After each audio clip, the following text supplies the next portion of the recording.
All right, everybody, thanks for joining us today. My name is Dennis Shao, organizer of the Bay Area, or maybe Bear Area, Content Marketing Meetup.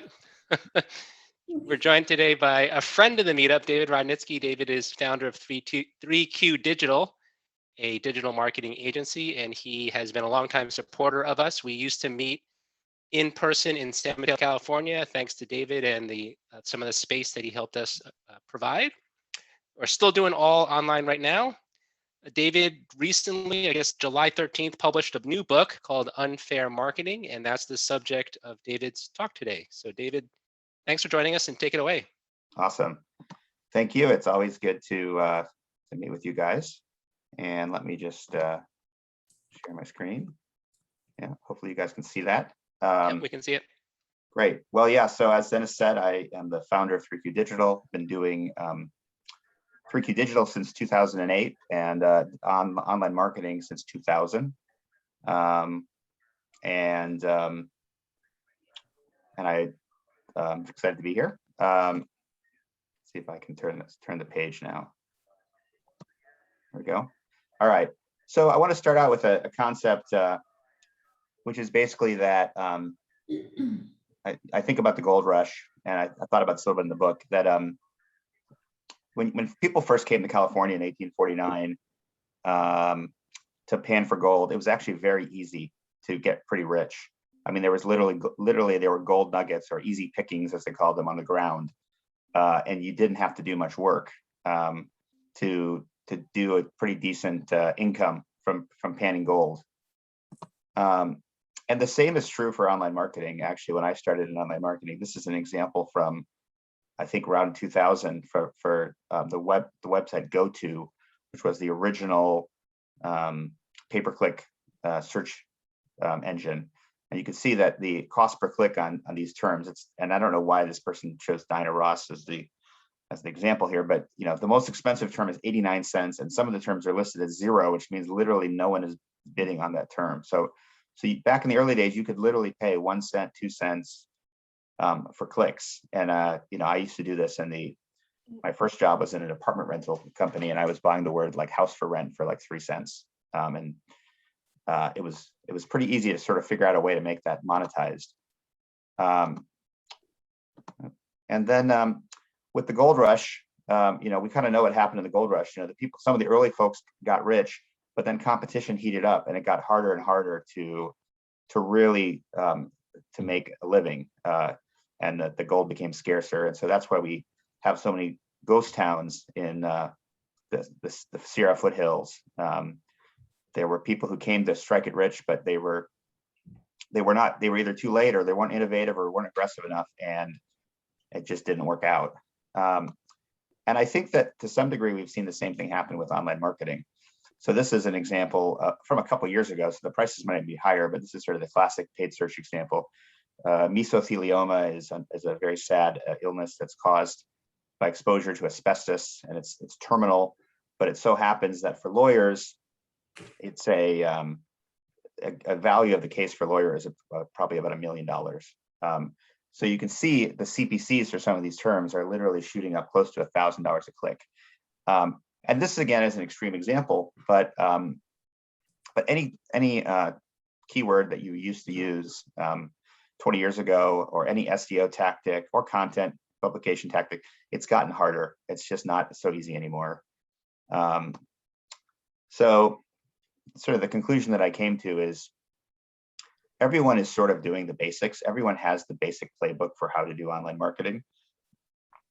Buy Google and Facebook ads, create good content, do SEO, test your landing pages,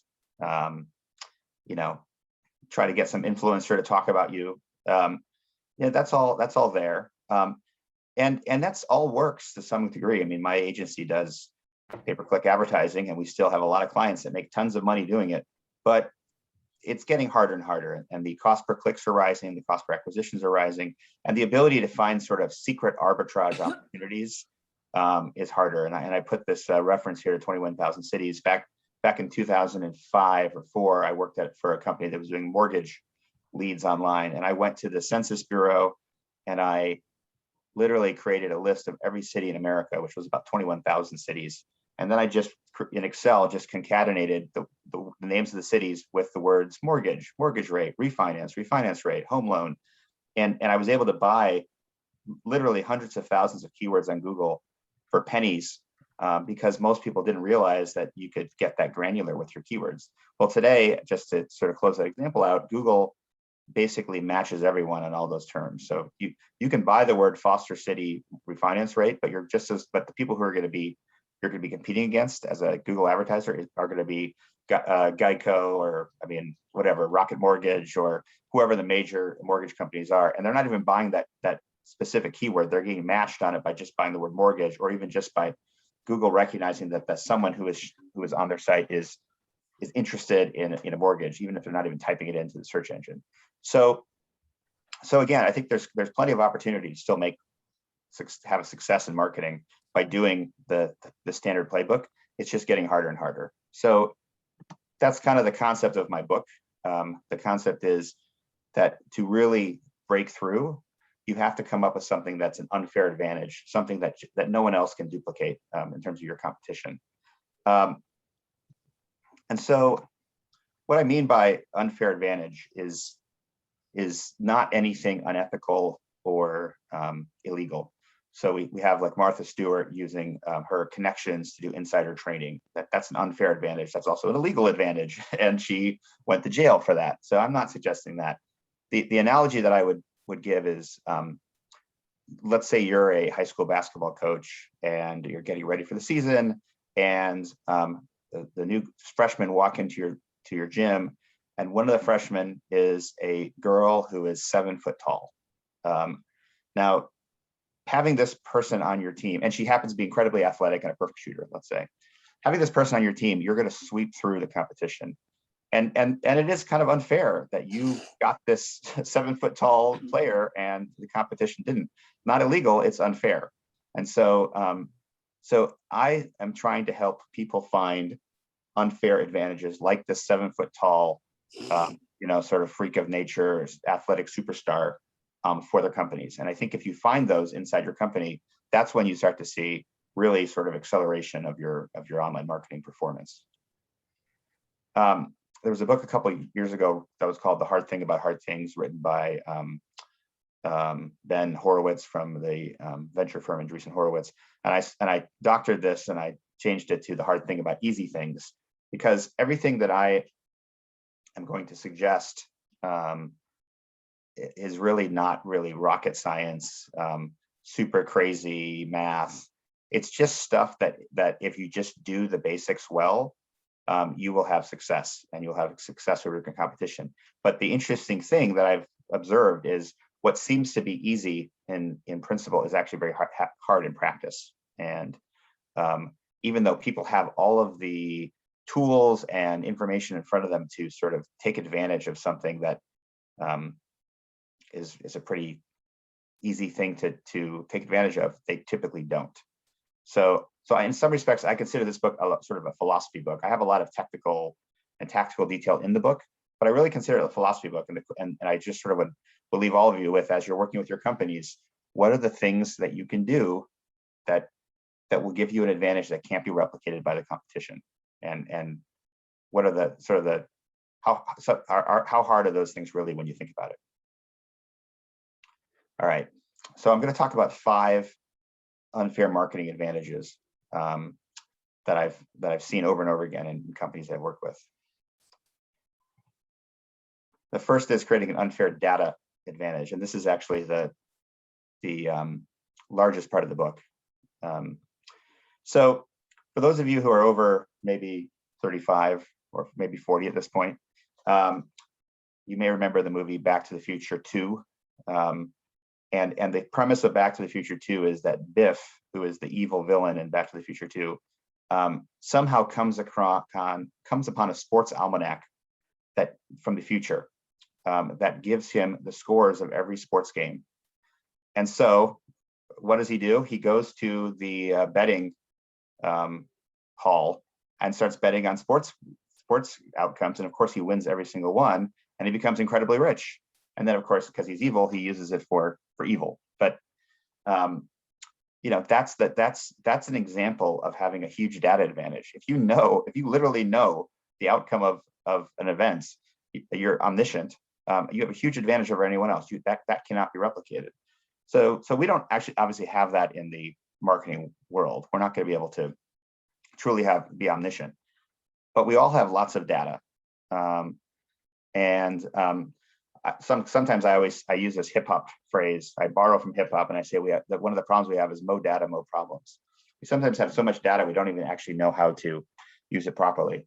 But just to give you an example, if you assemble your data correctly, you can imagine a scenario where you can run some analysis, and in this case, you could say women aged 35 to 45 who live in Florida who are using an iPhone on a Tuesday between 8 and 10 a.m.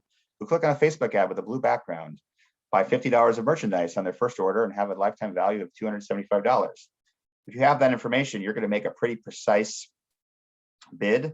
You're going to target very precisely. You're going to create an ad that is really designed to attract this purchaser. By contrast, if you're just collecting men and women, and that's all you know, and say women who buy $20 of merchandise in your first order, you're going to be very limited in what you can do to optimize against that. And in fact, what often happens is in this instance, if the average order size is $20, but the woman on the left spends $50, and let's say that you need at least $30 of revenue to be profitable. If you looked at the average, you wouldn't buy advertising ever because all of your averages were $20. If you look at this from a granular perspective, you would realize that some of your customers are highly profitable to you and some aren't, and you'd sort of adjust your budgets to just buy the profitable customers and not buy the unprofitable customers. And this, by the way, becomes a very significant competitive advantage, because if you're buying the same keyword as a competitor on Google or Facebook, wherever, and you know that a certain percentage of the audience is profitable and that a certain percentage isn't, you end up buying only the good traffic and making a profit. And then when the bad traffic comes along, you stop buying it and you let your competitor buy it. And so your competitor sort of is scratching their head saying, how is this guy making any money on online marketing? Well, it's because you're taking the good traffic and giving him or her the bad traffic. So that's what we're sort of seeking in it, sort of an unfair data advantage, having information that your competitors don't. And I sort of list the sort of, I guess, 5 different examples of where you can have a data advantage over the competition. Having more data, which gives you the ability to be more comprehensive and sometimes more granular in your analysis. Having data that no one else has. Organizing your data better than your competition. Making your data more actionable. And then using the data in a way that no one else does. These are sort of the things that you want to look for, again, from a philosophy perspective with your data. Where do I have these differences that give me an advantage over the competition? So I want to suggest sort of 4 broad ways to think about your data, and in these 4 ways will sort of lead you to find answers to these questions. So the first thing to ask is, what data do you have and where is it? And I find that people often don't create a comprehensive list of all the places where they could get data or the data that they might have. So these are some examples on the left of some of the places where your data exists. You probably have a CRM, marketing automation, your financial system or ERP. If you have a physical store, your point of sale, of course, your marketing channels, all the data that the publishers will give you, competitive intelligence that you might have, surveys you might run on customers, your web analytics, and then even your call center. All this data, in each of these sources, there is, in many cases, millions or billions of pieces of data that are potentially valuable to you. The next thing to think about is, what types of data should you be collecting? And so I generally see 4 types. There's customer data. What are customers purchasing? What are the demographics of my customers? Where do they live? When do they shop? Financial data. What month do I do the best or the worst? Where is most of my profit coming from? Product data, what products sell the best, what products are trending, what products are declining, and then marketing data, which channels are working, which creative is working, et cetera, et cetera. You can spend a lot of effort, and you should, frankly, collecting all this information and making sure that you know what are the sources of data, what are the types of data that I have available to me that I can start thinking about using. The next thing that is important is to build granular tracking. And I have SpongeBob over here because I think about this as imagine that you went to a tailor and you said, I want to get a new suit. And the tailor said, okay, great, I'm going to measure you. Here we go. And he takes out a yardstick and he's like, well, looks like your shirt needs to be 1 yard wide and 1 yard tall. And you end up with basically a shirt that looks like SpongeBob. It's a giant square. Obviously obviously tailors are much more granular than that, right? I mean, they go down to 1/4 of an inch or approximately, at least when I get my shirts made. Maybe this has changed. Now that we're all working from home, I don't have to wear nice shirts anymore. But if you don't have granular tracking, you end up with the SpongeBob shirt. And so the key really is to create as much tracking as you can, and then make sure that you're tracking at the most granular level that allows you to see a difference in your data. So there's a bunch of different ways to create granular tracking. There's using customer IDs and login information, cookies, which will still be around for a couple of years, tracking URLs on your ads, unique phone numbers that can track where the phone number came from, coupon codes. There's many other ways to do it. Use all this information to start collecting information at a very specific level about what's happening in your business. The next thing that's important in data is to combine the data. So I generally describe this as two things: normalization and attribution. So normalization is basically taking all of those data sources, those data types, and your granular tracking, and creating apples to apples information from it. So let's say that you have someone who calls a toll-free number to your customer care center, and you track that person, but then you also see that person was on Facebook and clicked on a Facebook ad. If you can't connect the dots between those two sources, you can't normalize, so you know that this person started out as a phone call and then went to a Facebook ad, you end up either giving double credit, you give 100% credit to both, or you don't even realize that there's a connection and you think it's two different customers. But it's actually, this is one of the most challenging things about data. But if you can do this properly, if you actually have a holistic viewpoint of all your data, and you really have these apples to apples comparisons between your different sources, you start to see really powerful information. And that example that I gave earlier about the woman on the iPhone in Florida who clicked on the Facebook ad and then called a toll-free number and then bought something and then subsequently bought 5 more things as lifetime value. That's an example of normalized data, where if you have that sort of normalized information, you're going to have much more powerful data than a competitor who doesn't. The second thing that comes with normalization is this concept of attribution. Attribution is simply giving appropriate credit to different touch points along the way to a purchase. So, someone might click a Facebook ad, and then they might sign up for an email newsletter, and then marketing automation might send them a white paper, and then they might contact a customer service person, and they might close. Well, how much credit does each of these touch points get? If you can get very precise in that, and you can have sophisticated learnings, it enables you to be much smarter about where you're investing your dollars. And that, again, is an unfair advantage. And then the last thing about data is to make it actionable. So it's great to have a brilliant data scientist who captures all the sources and all the types of customer data and tracks it very granularly, normalizes it and attributes it. And then if you do all that and you don't have any way for the business people to actually act on it, you've kind of just wasted your time.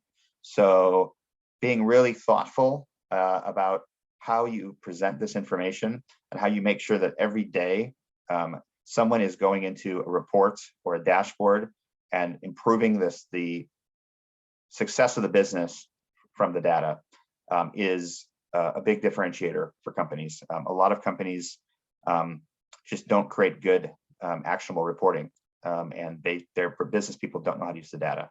So again, I mean, the summary with data is every company has lots of data. Every company has proprietary data. Every company has data that could create an unfair advantage. It's a matter of whether you can put all these different pieces together and actually take it from concept to actionability.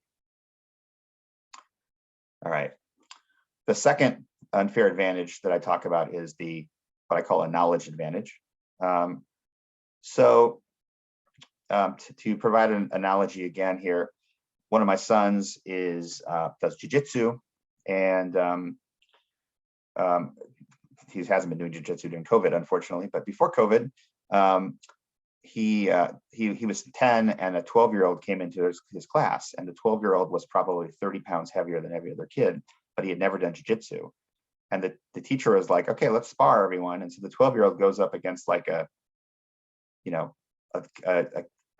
kid that's 35 pounds lighter than him, and he just gets his butt kicked and destroyed. And why is that? I mean, you'd think that the big kid would win. Well, the kids who've been doing jiu-jitsu for a long time had a knowledge advantage. They were experts. They knew stuff that this kid didn't, and they were able to destroy him on the mat. And I love this phrase: if you think an expert's expensive, wait till you see what an amateur will cost you. I'll also point out that you should never hire me for PowerPoint, as you can see, because I'm not an expert at it. But what I can say is it's actually a bit surprising to me how frequently companies don't relentlessly hire, retain, and measure the talent that they have on their marketing team to make sure that they truly are best of class, because there really is a huge difference between having an expert marketing team and a pretty good marketing team. And so if you're able to find and retain and measure your experts, you will have a huge advantage over the competition. So the first thing is, how do you hire great marketers to give yourself an unfair advantage? I generally believe that people put too much weight on what school you went to, what company you worked for, what degree you have. I have a major. My major was in college was Middle Eastern history, so I can assure you that has had little value to my marketing career. And I've hired people from the greatest universities who have been flops, and I've hired people from community colleges who have been complete slam dunks. What I find to be the most valuable way to measure whether someone is truly going to give you an unfair advantage is to ask them to give me quantifiable stories of the success. And I'm not interested in the what. I'm not interested in them saying, I spent $1 million and it drove $3 million of revenue. I'm interested in the how and the why. So going in and asking someone to really break down, what did you do to make this successful? What were the techniques that you used? What were the lessons you learned? What were the mistakes you made? When you find someone like that, you've really found someone who is going to give you an unfair advantage. They can prove and explain their expertise. If they can't explain what they did, it probably was probably correlation, not causation. They probably just were at a really smart company that was doing really well and had a great product, and it just happened to sell a lot. The other thing I'll say is with hiring young people, first year entrants into your company, I look for demonstrated passion. So one of the things that I used to do when I started in my career, I started writing a blog, and I just wrote about what I was passionate about, which was online marketing. But what I found was I would start getting into interviews for jobs, and the person would say, well, why do you want to work at this company? I remember there was a company called shopping.com, part of eBay back in the day, and I met with the president, and she said, why do you want to work here? I said, well, in the last 3 years, I've written 2 articles about shopping.com and what I like about the company, what I think you could do better. Here they are. And I got the offer right away. So finding, young people who everyone can say, oh, I was in the marketing club in college. But if they were like, I've written 10 articles about content marketing and what parts I like and what I don't like, that's a sign of someone who's going to truly bring you an unfair advantage, because they have this passion and they're a go-getter. So hire real experts. The second thing I think that's important from a knowledge advantage is to hire crucial roles and outsource others. I don't like people who empire build, and just because they can hire a bunch of people that they do. I think a couple of questions that I always ask people is, number one, is your business product driven or marketing driven? And the way I would define that is, if you could only make one hire, would you hire someone for your product team or your marketing team? If the answer is, I would hire someone for my product team, then you probably should be looking to outsource a lot of your marketing. If the answer is, I would hire someone for my marketing team, bring it in-house. I also think it's important to hire experts who are specialists. So generalist marketers are great as CMOs, but if you're looking for someone who's going to be your social media, paid media expert, hire someone who really is an expert, who has specific expertise. And the last thing about a knowledge advantage that I think is really important is to leave no doubt that you have the best people. And I wrote an article a couple of years ago, which you can see at the bottom here, which is "We test everything and other lies online marketers tell." And one of the things that has always irked me as an agency person, is I'll talk to a CMO who says, "Oh, we are very metrics driven. Everything is quantifiable. We do A/B tests, we do holdout tests, we do all these tests." I'm like, "Okay, great." And then I'm working with them, and then they call me up one day and say, "Oh, we decided to bring this in-house, or we decided to switch agencies." Okay, well, did you set up a test for that? No, I just think it's time for us to bring this in-house. It's like, okay. I had a company a couple of years ago, this is a true story, that in 6 months, we increased their online revenue by $50 million. No joke, $50 million. And then the CEO said, "Yeah, we're bringing this in-house. I need a forcing function to get my team to really be smart about marketing." It's like, it's a very expensive forcing function if you're wrong. So what I find is that if you are really going to build a knowledge advantage, you have to be relentless about being objective and quantifiable in how you do that. So that means a couple things. Number one is really test everything, avoid confirmation bias. Number two is hold your team to measurable KPIs.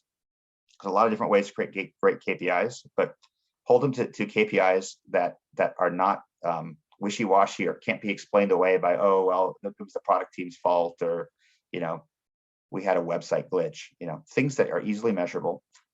Constantly perform audits, hire external consultants to come in and make sure you're doing things right, and then run bake-offs. So, I mean, I'm an agency owner.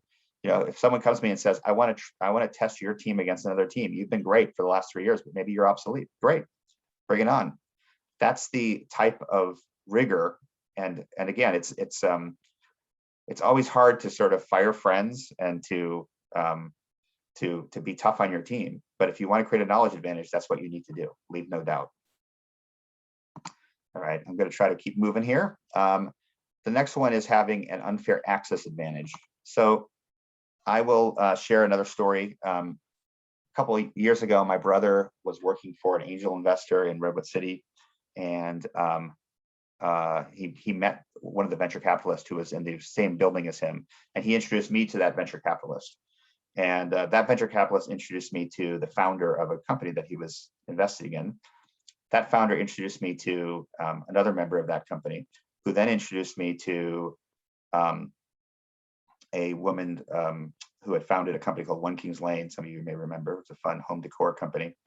She then introduced me to Aileen Lee, who is best known as the person who created the unicorn concept in Silicon Valley, and she's an investor.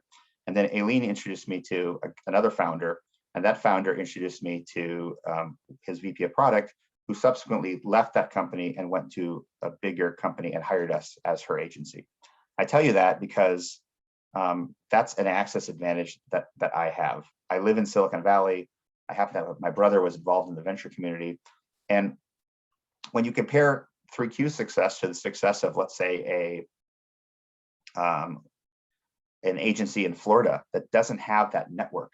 I mean, I got a lot of my success just by having that access advantage, just by having connections. And it does make a difference to a business.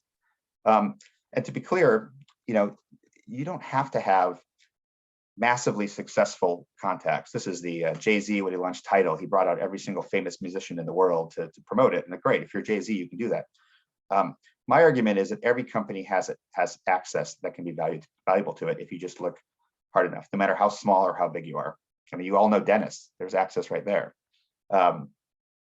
So let me give you a couple of examples, like, again, mostly from the advertising world, of how access can be hugely important.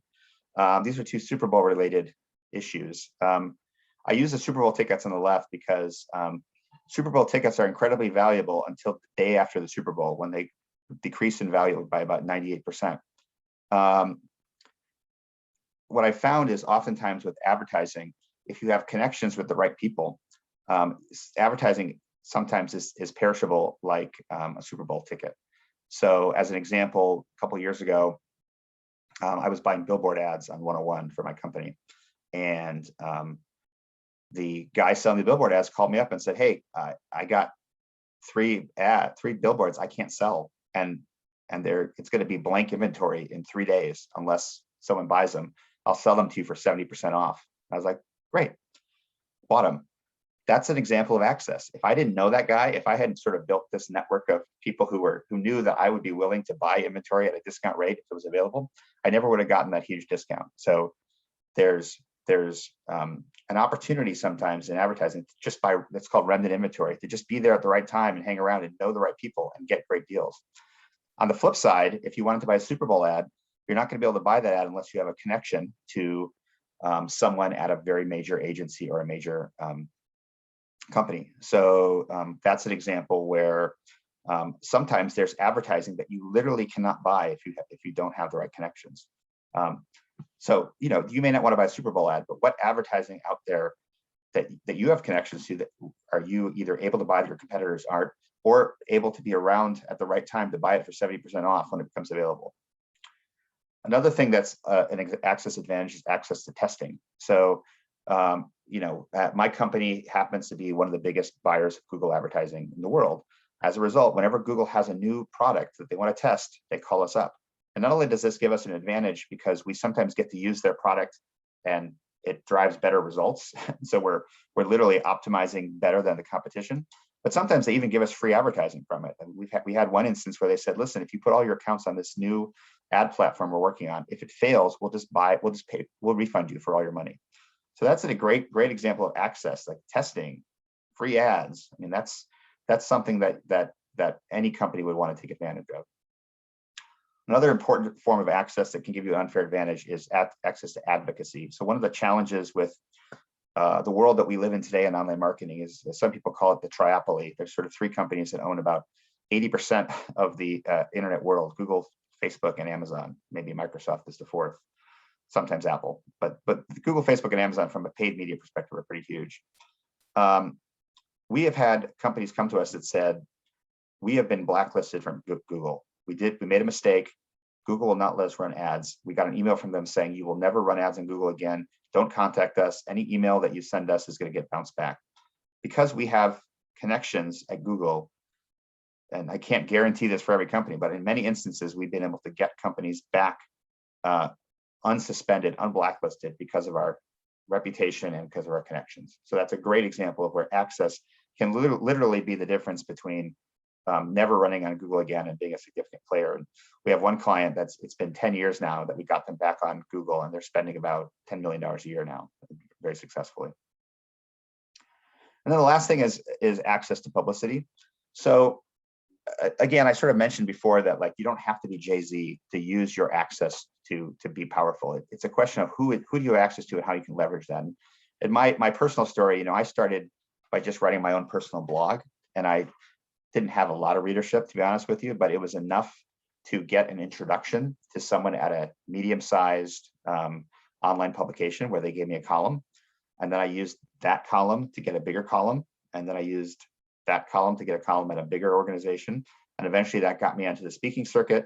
And eventually I built this sort of thought leadership such that I was getting quoted in the Wall Street Journal, the New York Times, and all that stuff. Regardless of the size of your business or what your network is, there are people in that business, in that world, who will connect you to the right people to help you with, whether it's the publicity, the advocacy, the testing, or the inventory that you can't get anywhere else. Number 4 is creating an unfair brand advantage. So I'm not really a branding expert, but what I can say is, and when you think of branding, I mean, there's obviously having a great brand is going to just help you no matter what. So 2 obvious examples is, we just talked about publicity. If you're Pepsi and the Wall Street Journal is running an article about soda, you're going to get quoted. So a brand helps you there. But the other thing is, we talked about the hiring advantage earlier, the knowledge advantage.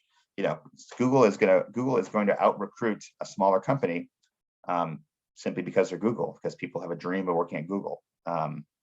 So those are sort of 2 obvious advantages. A couple of the advantages that are less obvious. I'm in direct response. I do a lot of performance marketing, Google, Facebook advertising. Having a brand is a huge advantage to direct response. And just to show you this example, this is a fictitious example. You have Geico on the left. Everyone knows Geico. And on the right, you have an insurance company which has some form of lizard, maybe I don't know what kind of lizard that is, Gila monster or something. But because Google is a Google is an auction. So the amount that you pay on Google is a combination of what you're willing to pay per click and the click-through rate of your ads. And brands are always going to have a higher click-through rate than some company you've never heard of. So in this instance, both companies bid $1, but because Geico has a click-through rate that's 4 times greater than the competition, they ended up paying 20 cents for the same position versus the competition paying 60 cents.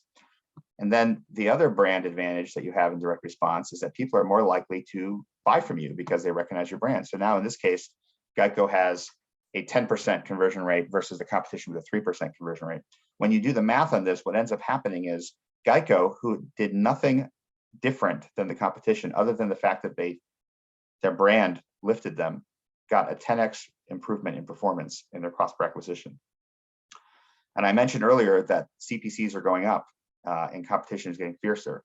So if you have a brand that is strong, that's a huge differentiator. It's a totally unfair advantage because, again, Geico did nothing other than just leverage their brand to outflank the competition here, and that happens a lot. I often say in online marketing, you're either a big brand, you're the low-cost leader, or you're in the muddy middle. And if you're in the muddy middle, that means that you're in trouble because you're not able to sort of attract people based on brand or cost. The other hidden brand advantage that I'll mention here is free advertising. So I show you these two examples of conferences and who are the key sponsors. And on the right, you have, the city of Lake City and Ardent Mills and Island City Brewing Company. On the left, you have Facebook, Amazon, Microsoft, Salesforce. If these were the two conferences, you had to choose one to go to just based on the sponsors alone, you would most likely choose the one with these big advertisers. But what's actually interesting in many cases is these trade shows are so realize that it's so important to have big brands associated with them that they will often give away the sponsorships to the big brands for free. So if it's not for free, it's at a discount. So Amazon might be paying $10,000 for what Strategia AI spent $70,000 for, and this happens all the time where just being a brand, people want to ride your coattails and they will give you stuff for free or for next to nothing to be associated with the brand. The last thing is to create an unfair money advantage. We're in Silicon Valley. There's a lot of companies that have a lot of funding. I'll just start by saying that money generally raises all ships. And I use Quibi as an example because they raised $1.8 billion and burned it all in like 6 months. But if you look at all the different advantages that we talked about to date, with money, you can buy better tools for your data and you can have more data scientists. With money, you can hire the best experts in the world. You can buy your way into connections for publicity and for advocacy. And of course, you have branding dollars to improve the power of your brand. But I'll share 2 other things that, again, are direct response related that I think where money can be really powerful. One is to play the loss leader strategy. So loss leader is simply losing money on an initial purchase with the plan to make that up in subsequent purchases. So if you are a well-funded company, let's say these are 2 similar companies, and one of them is offering 8 free meals, the other one's just saying we have healthy meals. I sort of use the same metrics here as I did before, but you can see that when you offer something to someone for free, you are going to have a higher click-through rate and a higher conversion rate. And the odds are that once you've got someone sort of hooked in, these are both subscription services, you're going to have that person longer, a greater chance of maintaining them as a client. So this is a great example of where money can give you an unfair advantage over someone who just doesn't have the money to play that game. The other great money advantage is optimizing for lifetime value, or LTV. So if you are able to play the long game and you're able to say, I'm gonna look to acquire a customer today, and they may not be profitable for 5 or 10 years, you can spend a lot more to acquire that customer. So in this example, let's say that someone is looking to buy a pencil online, and the average cost is $1.50 to purchase that pencil. If you're Amazon, you might know that, I don't have this specifically, but you might know that for every 100 people that purchase something from you from a Google ad, one of them signs up to be Prime. And you also know that the lifetime value of a Prime user is $7,500.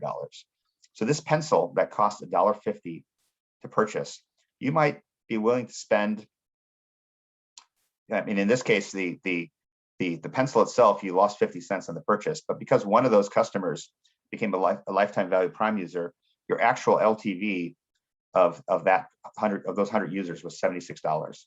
So you might actually, in this instance, say, you know what, I'm going to pay $40 to acquire this pencil purchaser for $1.50 because it's going to net out over the lifetime of my company. If you're going up against Amazon and you have to hit that quarterly number, you're like, I have to be profitable on this purchase. Amazon's going to outbid you because they have the unfair advantage of being able to optimize for the long term. And of course, this is actually what Amazon did. If you look at their business model, they lost money for the first 10 or 15 years of the business, and now they're making billions and billions of dollars a month because they've locked these users in. So the summary is, again, this is sort of intended to be sort of a philosophical exercise.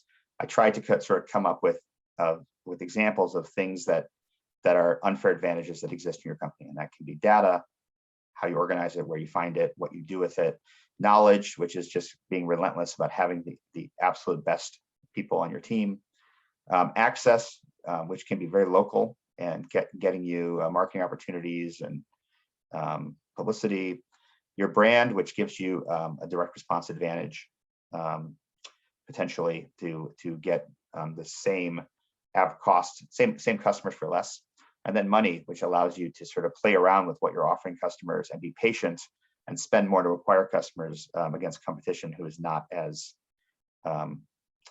well funded as you are. So I will pause there and I guess take questions if there are any. Thanks so much, David. And I have picked out the 5 book winners. So for those, it's one of you in the audience. So stick around for another 10 minutes if you want to get one of the free books. So we have time for maybe 2 questions. I thought I heard someone unmute. Does anyone? So speak if you have a question. And that's a great presentation, David. Sure. No one? Linda, you have a question? Yes, I do. I was wondering because, and also both in my personal experience, a lot of B2B, but how would you relate, perhaps just say one example to a B2C or a nonprofit scenario? Related to a B2C example? Yeah, I mean, so for example, so does it relate in a similar fashion? Absolutely. I mean, I think all of these apply both equally well to B2B and B2C. In fact, in many cases, it's more of a B2C opportunity than a B2B opportunity. And just to give you an example, like with data being a great example, if you're Lockheed Martin and you're selling surface-to-air missiles to the U.S. government, knowing that one of your purchases happened in Washington, D.C., and the other one happened in Paris is not really very valuable data because you have a total of like 10 people who are going to buy from you. So spending a lot of time going into granular data analysis and trying to sort of figure out the zip code and the browser that someone used and all that stuff is kind of a waste of time. And so it's often the case that like the more customers you have, the more data becomes important to sort of be more granular. So that would be an example. I think the same thing is true on the money side. I mean, if you're a direct-to-consumer company that's raised $500 million and you're selling, razors or whatever, I mean, you can give away razors for free for a long time, and you're going to build your brand that way, and you're going to build your customer base that way, losing money all along the way against someone who doesn't have that money. So I think it's very relevant to both spectrums. Okay, thanks. Anyone else? Rosemary's talking. Over. But I'm muted. Okay, David. So can you just talk about in a few minutes just about what's happening with Apple and the whole cookie issue and where that leaves us all? Yeah, I mean, there's kind of a couple issues going on. Number one is that Apple has, with their latest 14.5 update, has given people the opportunity to opt out of tracking, and some large percentage of people who get that opportunity just do so. The result of which has been that a lot of advertising on iPhones, it's very hard for people to track marketers to track whether it's working or not. I know this has been the case on Facebook advertising, where a lot of people are seeing their cost per acquisition or cost per install going way up, just not because performance is any less, but because they don't have the accurate tracking anymore. I think that there's an opportunity there. There's an opportunity to try to come up with secondary metrics or analysis so that you can create proxies to figure out what actually is happening. And if you do, it's actually probably an arbitrage opportunity, because so many marketers have sort of reduced their spending to iPhone advertisers because they don't have transparency. So there's an opportunity right now to sort of use that to your advantage. You can figure out a proxy. I think the other side of this is that Google announced that they were going to get rid of third-party cookies. And there has been a lot of hullabaloo. There's been threats of antitrust investigations. Someone at Google actually sort of said this to me very succinctly. They said, Google getting rid of cookies is a privacy regulator's dream and a competition regulator's nightmare, because while it does help consumers, it also makes it so that Google has more and more data, and they're giving less and less data to advertisers. And Google it's very easy for Google or Apple or someone like that to say, oh yeah, we don't want to track cookies anymore, because they have customer IDs and login information, which is even better than cookies. But most people don't. Most companies don't have the luxury of being on 97% of people's phones and desktops. So Google announced that they were pausing that elimination of cookies till at least 2022, maybe 2023. But at the end of the day, I mean, there's a lot of uncertainty, and people have said, like, the more you can capture your own data, first-party data, the more you can encourage people to log in, to build direct relationships with people rather than relying on a relationship with Google or Apple or Facebook, the better it would be long-term. Yeah. Okay. Rosemary, that was my question. It's Rich, and about cookies, the cookieless future, and Dennis and I and Tom, I think we're looking for a speaker to come talk to the group about that. And I think what I've read is now, David, they're delaying it to Google removing support for third-party cookies from Chrome in mid-2023, which it sounds a far way off. No, it's tomorrow. I mean, time flies. So when I look at your unfair advantages and I'm focusing on data, hey, we're going to have to do things differently. And that it's now, okay, first party cookies. So on site. And that, then I think of the quote from the quote about not building your house on rented land from Joe Publicity. There's a risk in putting all your eggs in the Facebook, Twitter basket, and there's some benefit to building a subscriber base through your newsletter, through your blog on property, so you have that data. But I appreciate your comment on your Google friend telling you it's a privacy regulator's dream and a competitor. Yeah. What was it again? Competition regulator's nightmare. So antitrust. Right. Interesting. Any tactics you see immediately shifting then in given that it seems inevitable? Yeah, I think what you just said is right. I mean, I think the key is to build first party cookie relationships, or first party relationships in general. So, every opportunity you have to convince someone to engage with your business directly, whether it's through a login, whether it's through an email newsletter, whatever you can. I mean, if you are renting your relationship with the customer is coming through Google every time, or Facebook, if you're dependent on those companies, then at some point they are going to optimize for their own best interests, which are not going to be aligned with your best interests. Yeah, true. Well, thank you. Great presentation, by the way. Even though I was driving, I listened to it all. Thank you.